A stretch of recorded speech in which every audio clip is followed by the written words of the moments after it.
Hello there. Welcome to the episode number 16, I guess, of DevsWall. Today we have a special guest. She is a software engineer with more than 8 years of experience using Microsoft technologies and with experience with most of the project with the Scrum methodology and also with leadership and lots of things. How are you? How are you, Bianca? Bianca Salomón I'm, in the house. How's it I'm going? good. Really, really good with a lot of work, but That's good. still going. It's good to have a lot of work. Yeah, I think so in this area. Fortunately, that's what I tell the most of the people, that we are lucky to be, well, kind of lucky, depending on how you see, to be in this world of technology and software engineering, because there are jobs still at this year 2022. There are still many jobs, many job offers. So we're kind of lucky to be in this area. agree. Yeah. How's it going? Everything okay in the with the job, the remote work, and the pandemic, and all that stuff that's been going on Yeah, for it has the been. last year, a couple of years? Yeah, it was a big change, but I think looking into the positive way, because I didn't like the traffic to have it every day and spend a lot of time in the traffic. So now I can spend that time in other productive things. Uh, Sometimes I have things to do in my home with my kids or at work. So it's better like to spend those 1 or 2 hours in the traffic instead of in the traffic in the work or in whatever thing I have to do. So in that way, I feel a lot better to work from home. But I think, in the other hand, I'm kind of a really social woman, so I Mm. kind of miss the chit chat in the office and having jokes with my coworkers and those kind, or maybe discussions about the work. Those kind of things. It's kind of different because it's not the same seeing them through the camera instead of having them in personal. Yeah, yeah, I do see your point.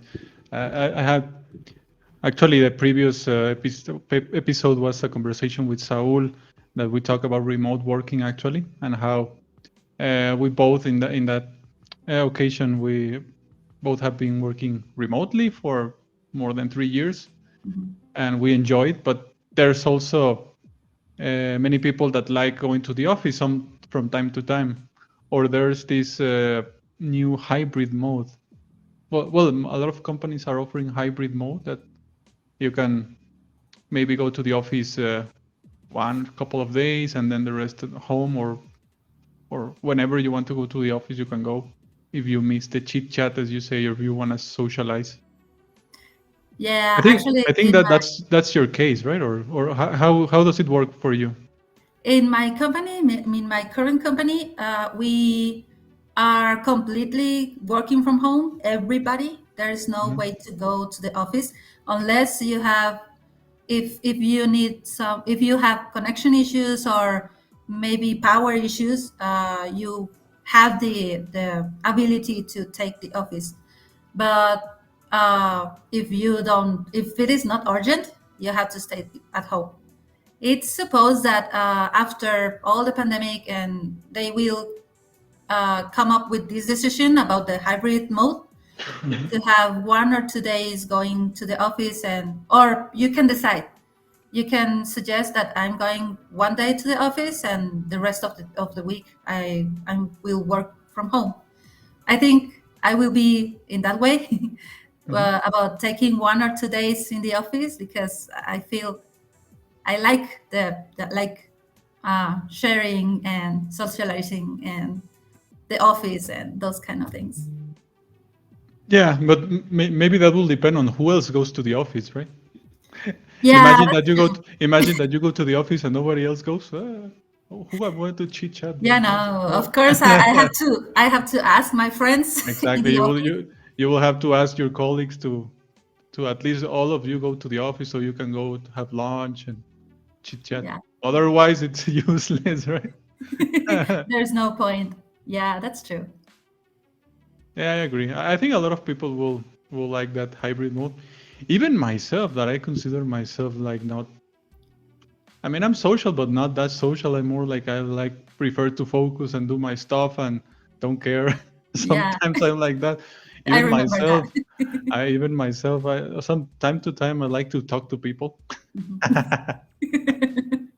but but it's okay. Even myself, I like to see other people and just chit chat. And you're back. So where were we? Talking about the hybrid mode Yeah, and how even myself I like sometimes to talk to other people.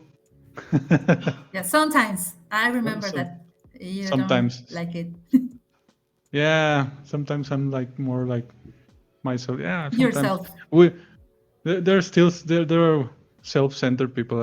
I'm trying to work on that. It's not a good thing, but yeah, It has, sometimes from time to time I like to spend time with other people, other colleagues. It's kind of yes, healthy in a that's the way. pros. Yes. Uh-huh. Because on the con side, being remotely and working on your home all day has its issues as well. I enjoy. I like to focus on the positive side, but it also has issues that you can work and work and don't know where you start and you end, and you can keep working forever. Yeah, you And have that's to. one of the things. And it's also you keep sitting down so much time. It's not good for. It has brought some bad issues for myself, my back and Mhm. my joints and everything.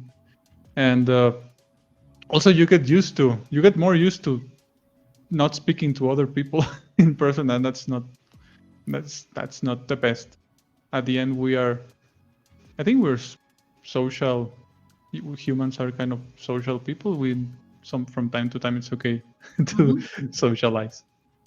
Yeah, it's mental health.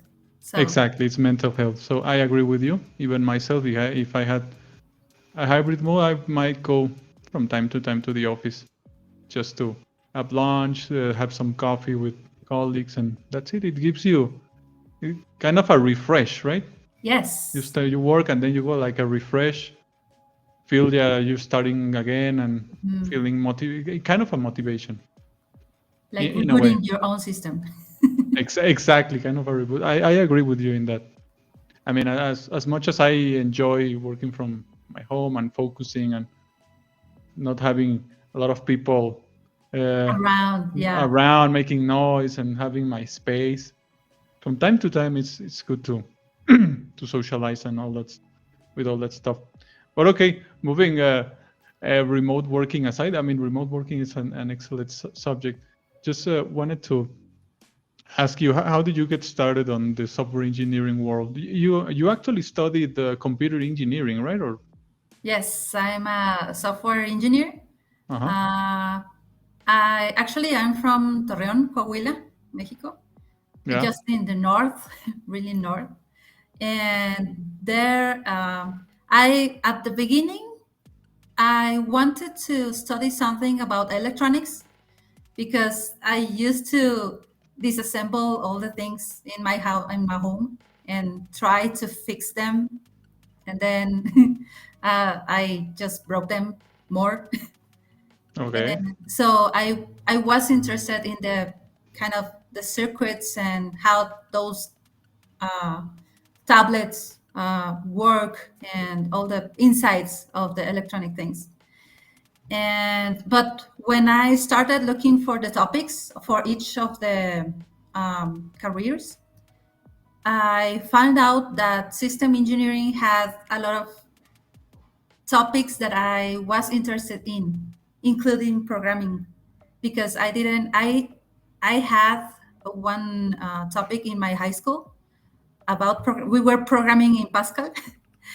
It was it created like that idea in my mind that I need to learn more about this, because it's not like that. There's more in this topic that I have to find out.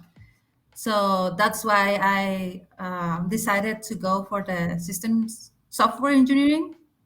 And from there, I learned like all the world that can be worked on for this career, for this topic. And I didn't quit. I just continue. And at the beginning, I wanted to be focused on networking and hardware and those kind of things.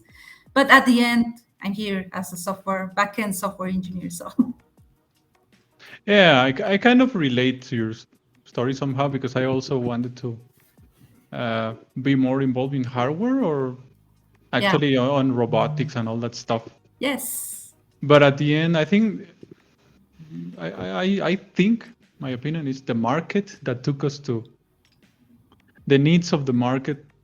Because if I had pursued my dream and went to, I could have done robotics. something else. But at the end, it's the market and the money that takes you to the to the road or to certain way. But I don't know if that was your case. Yeah, the opportunities, because The opportunities, yeah. actually, when I was studying in college, I was able to work with the mechatronics people too, because they were programming a robot, and I I was helping them to create the code to program the robot with code standards and good practices and those kind of things. Kind of, because as I was studying too. So at that point, it was really, really interesting to see your code moving a robot. So that was awesome. But after that, I realized that the opportunities that I can take, they're like they are more in the software part instead of the hardware part.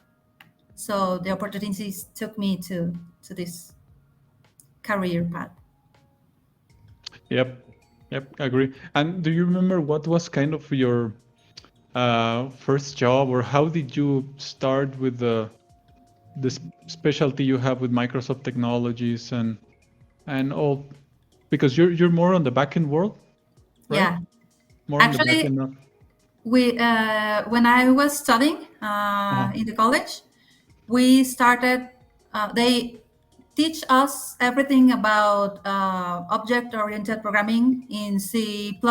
We started with C++, and then something changed, and then they started teaching us C Sharp in Visual Studio 2000 something 2005, I think, something like that. It was Okay. really old. It was one of the first versions of Visual Studio. I think 2003 was the first, and then 2000. It's the one same as I started 2005. Yeah, so that's how I got like introduced in the Microsoft world. And after that, my first job was to create invoice programs, systems, invoicing systems, which I had the opportunity to create the code from scratch. So as I was developing in C Sharp, I just continued working with C Sharp also in my first job, because I was in charge of creating Mhm. those systems. Excellent, excellent, yeah. And so far you're still doing backend stuff, or you're still programming and a little bit of leadership, or how's your day to day now? Right now, my current project, it's I'm learning a lot of different things, because it has a lot of mixes between C Sharp, Java, AWS from cloud, and a little bit of front end, which I'm not uh, a lot involved in those, but still you have to touch it, because if you do some change in the backend, you have to go and change the front end too. So, and from the leadership standpoint, it's more like Actually, I'm a co-leader of a women group in my current company, which we are focused to the empowerment, the leadership, how the women can get those skills to improve themselves. Because, as you know, in this world we are less women than men. So we are trying to change that, and the mindset, and even from the women itself, we have to change the mindset and give them some tools and skills so they can keep improving themselves. Yep, yep. I remember one of the previous episodes I had this conversation with Laura regarding women in tech. But I'm gonna ask to you how do you see it now, and why? First of all, in your opinion, I got her opinion. Now, what's your opinion on why do we still have less women in tech, Because and I how would we fix that? That's the hard thing. I think from the first question, I think we still have the idea that logical problems and mathematical problems and those kind of things that you use in engineering, it's only about men mindset.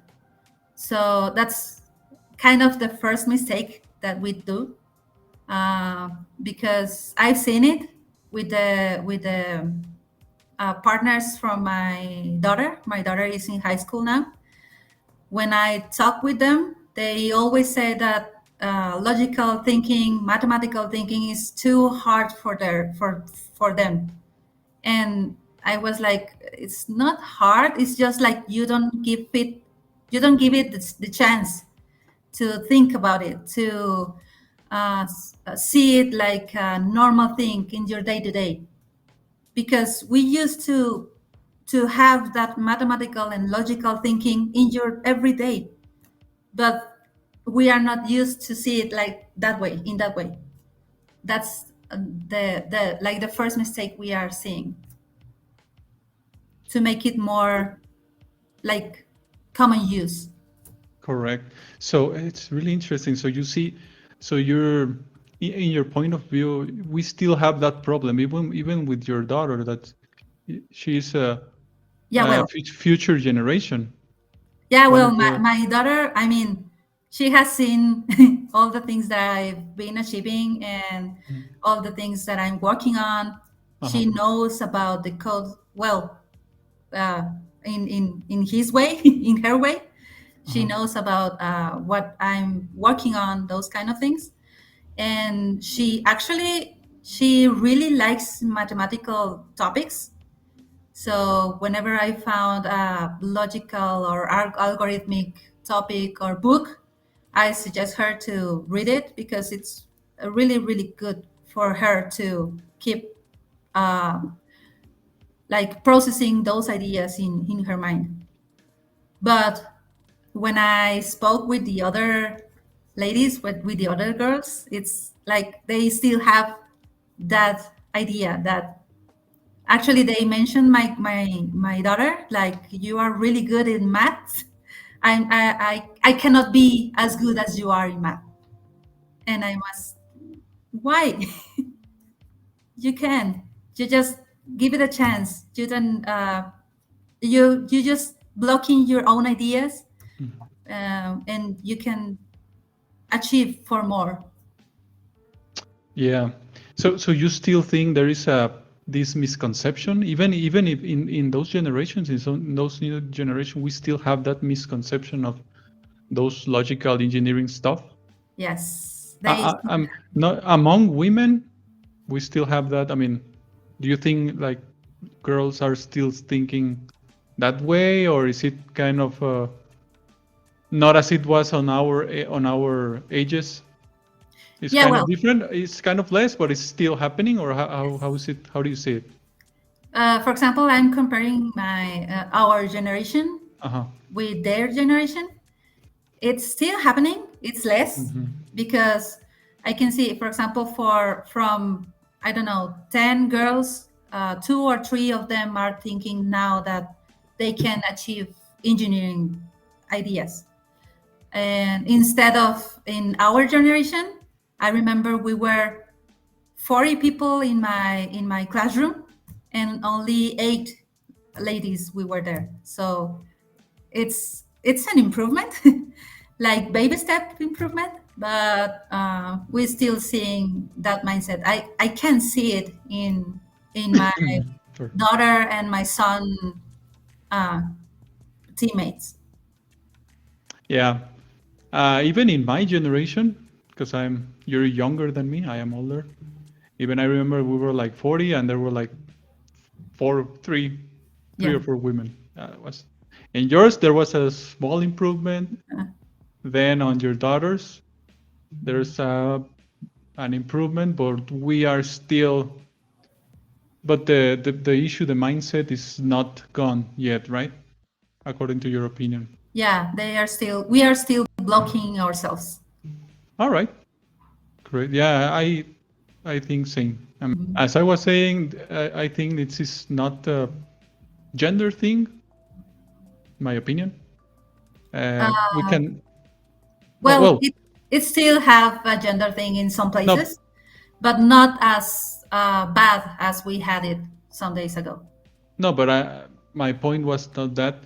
My point was the technology part, the engineering part is open to everyone. Anyone could do Exactly. it. That's why I say it's not a gender thing or whatever. I mean, I think we can all do anything. Obviously, there are people that are good for certain things and bad for other things. Yeah, agree. I'm not that bad at software engineering, but I would be terrible at some other stuff. Maybe I don't know. I will be uh, again. Hey, what are you going away? And Home office issues. I know, going away all the time. You're trying to escape. I know. Okay. So so yeah, I just think that it's okay if you don't like it. Yeah. That's a different thing that thinking that you're not good at it, right? Yes, but the thing is, we are not giving it even the chance to think about it. Exactly. That's that's the issue that we have to still work on it. Agree. Agree. But yeah, the bright side is that it's kind of changing slowly, right? Yeah. And they're Yeah, I bringing. see a lot of changes because I can see. I was I had the opportunity to work in the women initiative as the one that you mentioned with Laura, for example, Mhm. which is Technovation, and where a lot of girls were interested in technology, and it was like, oh, this is so awesome. It's really really good to see a lot of little girls being interested in technology. And I has been a mentor in other in initiatives also, where the students were only women which are interested in technology. So those kind of things makes me realize that we are in a good path, because now we have different ways to show the world and women that we can work on technology too. Yeah, that's really cool. It's really cool stuff that you're doing, and you should keep doing. It's really Yeah, cool. I I will. mean, it's it's this technology world is open to everybody. Everybody can do it.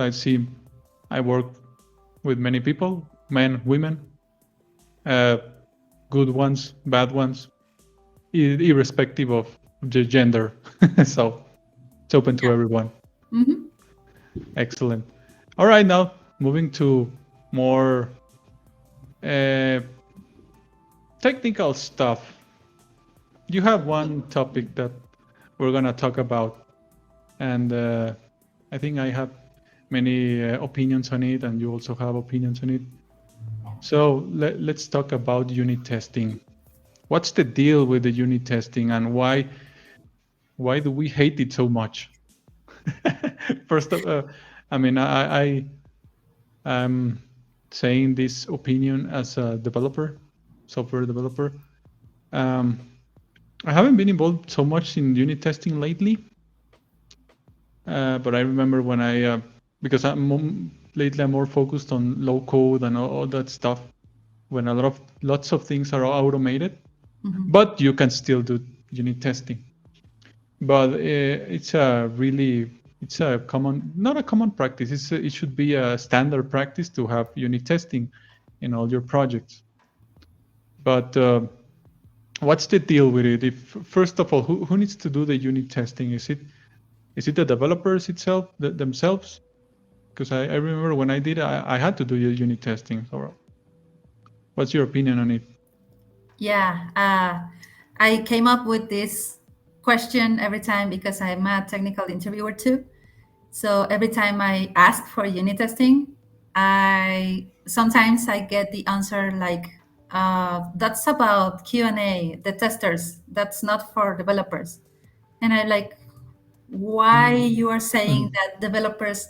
I mean, in my opinion, whenever you are creating your code, I mean, you have to test it, because how would you know that that logic that you are implementing will do whatever it's required?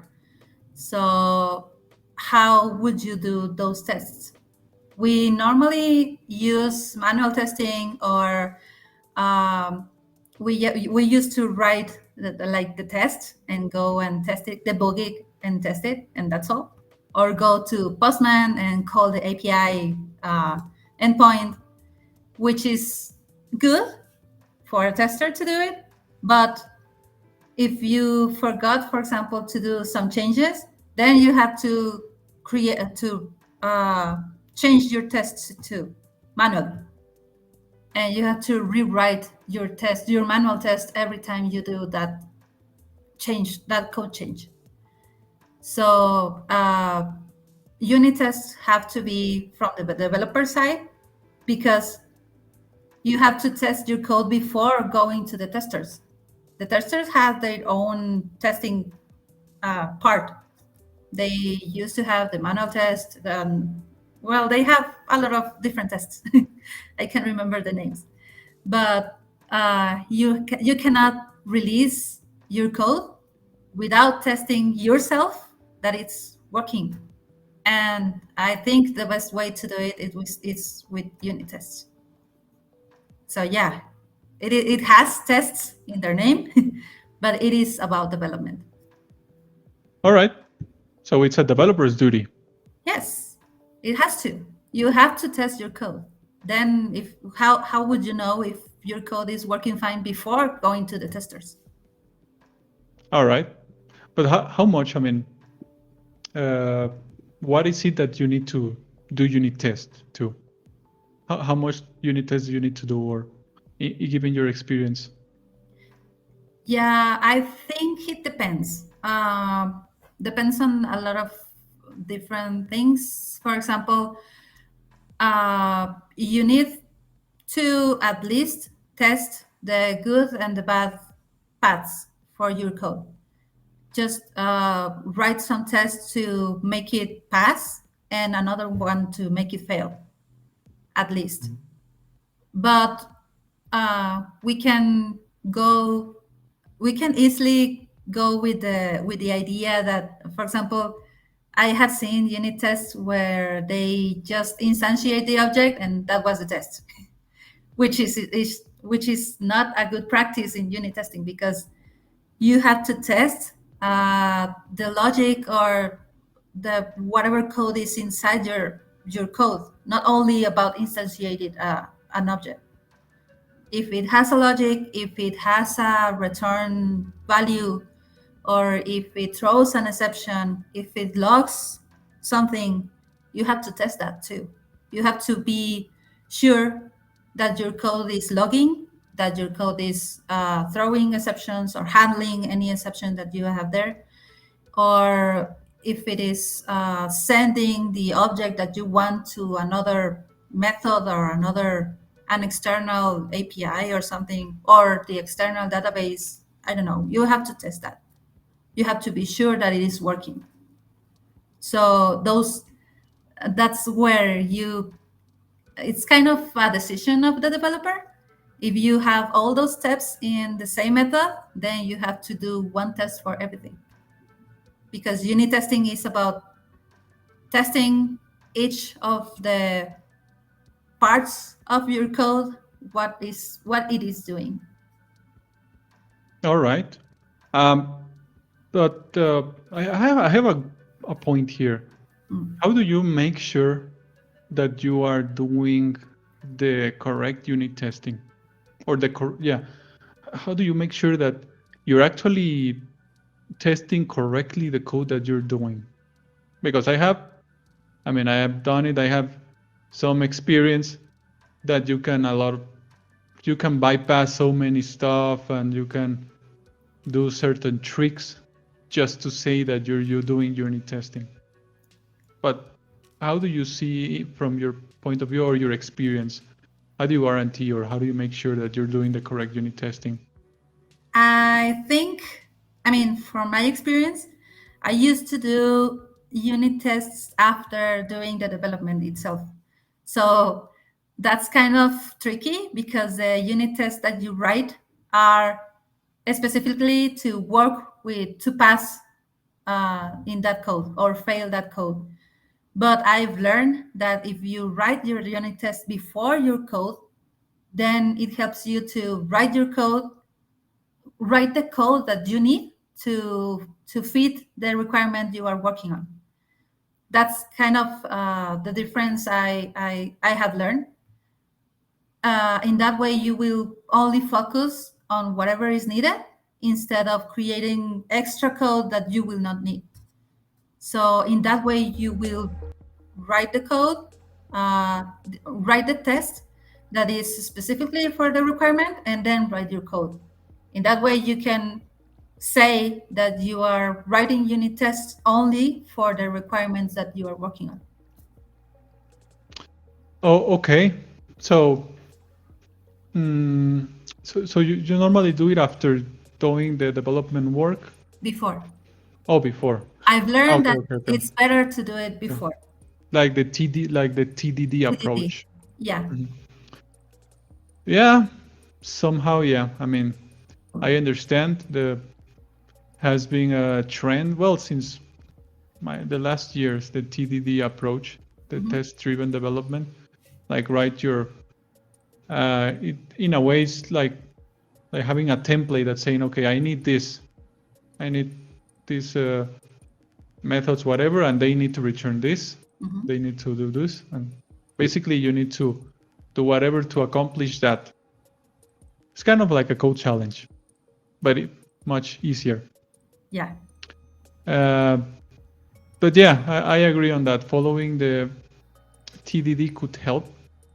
I agree in a way, because you're doing basically if you're doing everything before, then you're making sure that everything is covered. But have you also used the code coverage or any code coverage tool? Yes. I mean, I used to use the one that it's in Visual Studio itself. And it helps you to realize how your unit tests are working, and how much of your code is covered about the unit testing.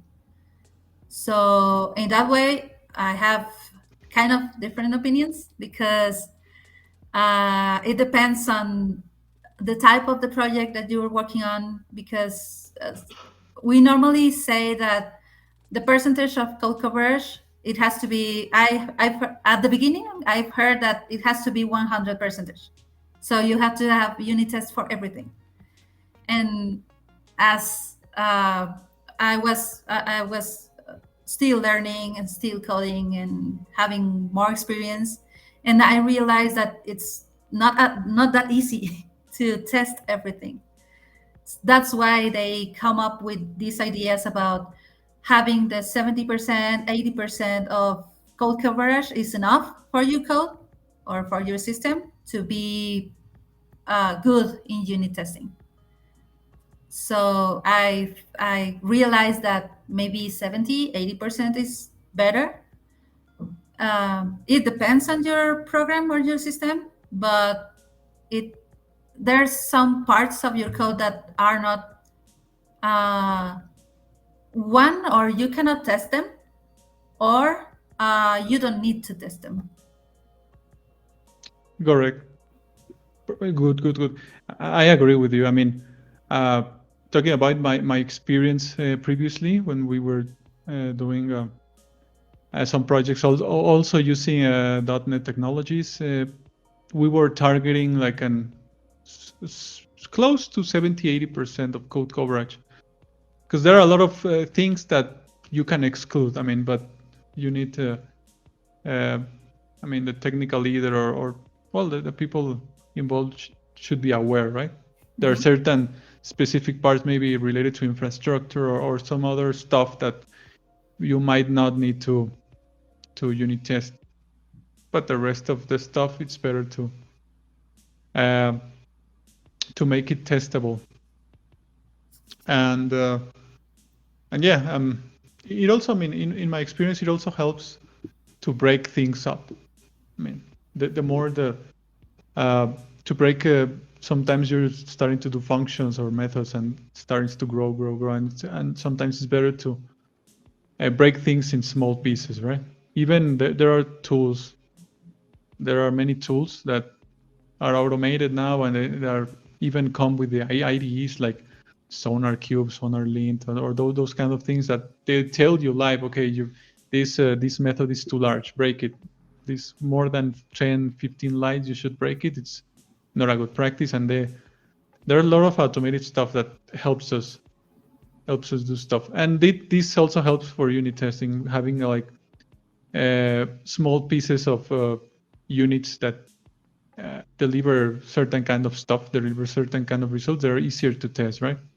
And more separate, readable, and separate. It's cool. Do you agree on that? Yeah, agree. I mean, I've been in projects where you have this big method and you have to do a change in that method, in that big method. Sometimes it's legacy code. You cannot do anything about the other part of the method, but the one you are changing or the one you are including, you are in charge of that part. So make it better. In some way you can make it better. So you can start splitting the method, start creating your own interfaces, dependency injection if it is needed, or those kind of things. So every new code. Hello again. Okay. Yeah, we were talking about how good it is to break stuff. Yeah.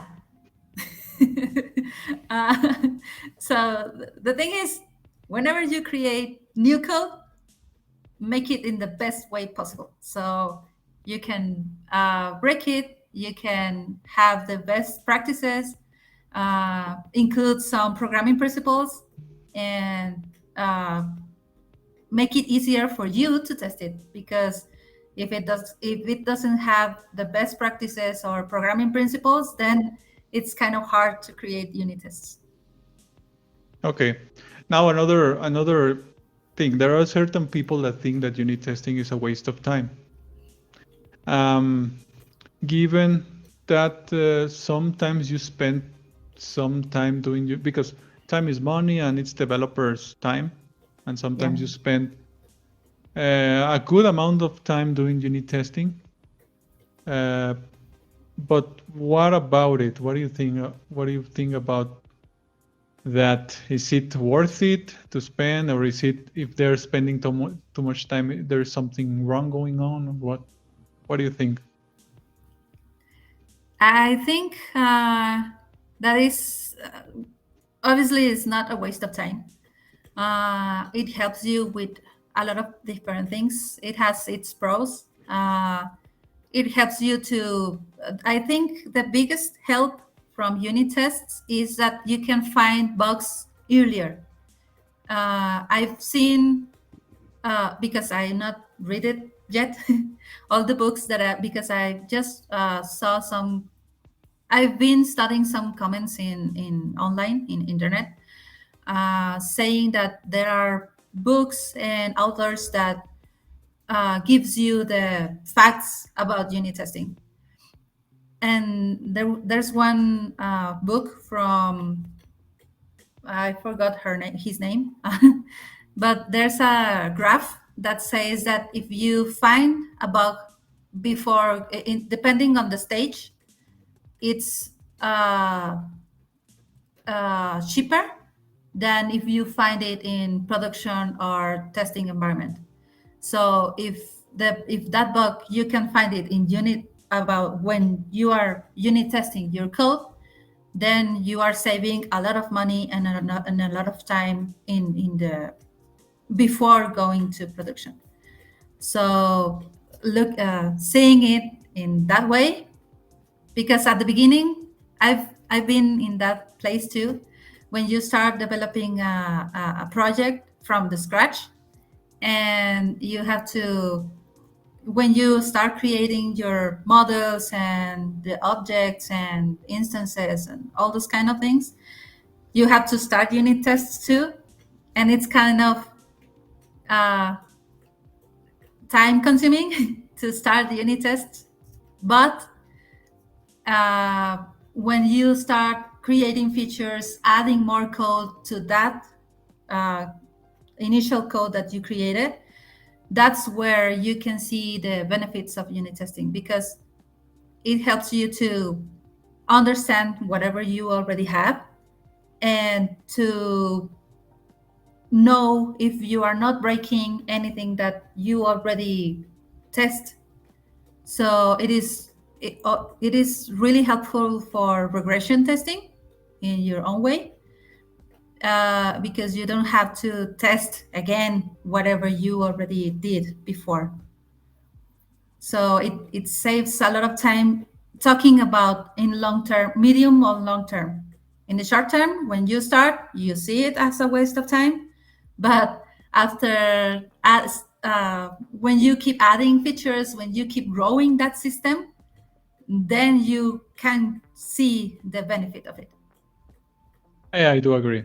Even myself, that I'm not a huge lover of of unit testing, I see a lot of benefits. Obviously, it's something that we need to implement in our projects.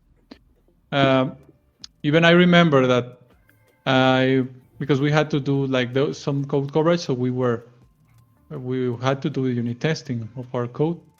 I remember I several times I found bugs during my unit testing. Yes. So I try. Obviously, you need to, when you do the unit testing, you need to run the unit tests and they need to pass, obviously. And once they all pass with the cool green ticks, like everything is good, then you're done. And you just check the code coverage and everything's good. But yeah, during those moments, I remember I found some bugs on my code, and it was quickly to fix, and doing the work of the QAs really lighter, because they need to focus on other stuff. That my code will have less bugs. It's not gonna be free of bugs, but it's gonna have a better quality. And I do think that we might need to focus on having the proper infrastructure and everything done so that the unit testing can be done faster. Because I also remember that you had to use a lot of libraries to mock stuff, or how to deal with static classes and static objects is also another headache. But as long as you have a good templates or infrastructure done, like the way things do, like already have your library for mocking, already have this way of dealing with stuff, it should be a fast thing. Like you're following a model and an architecture, and you already know how you're going to do the unit testing. And once you have everything defined, unit testing, it should be really fast. I don't know if you think the same. Yeah, I think It also depends on your coworkers, because if your team, the complete team, don't believe in the unit testing, then it will be hard for you to create unit tests, because you're the only one that has this belief. So for example, I've been in projects where all the team is in the unit testing. So the most experienced developers used to create templates for unit tests for the junior developers.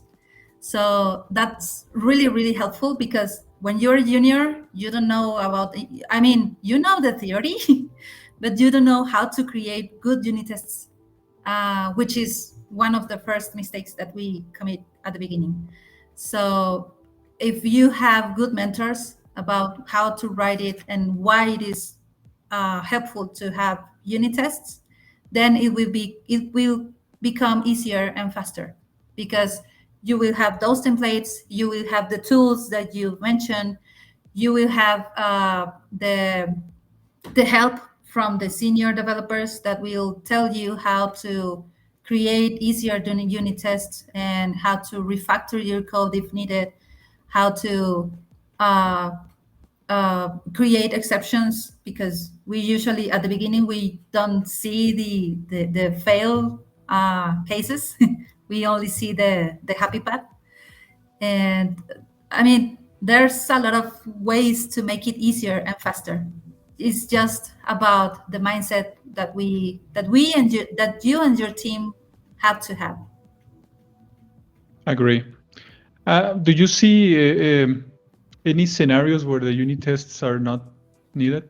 Or we already talked about it, that sometimes we can exclude certain stuff from unit testing, but do you see any scenarios or any samples?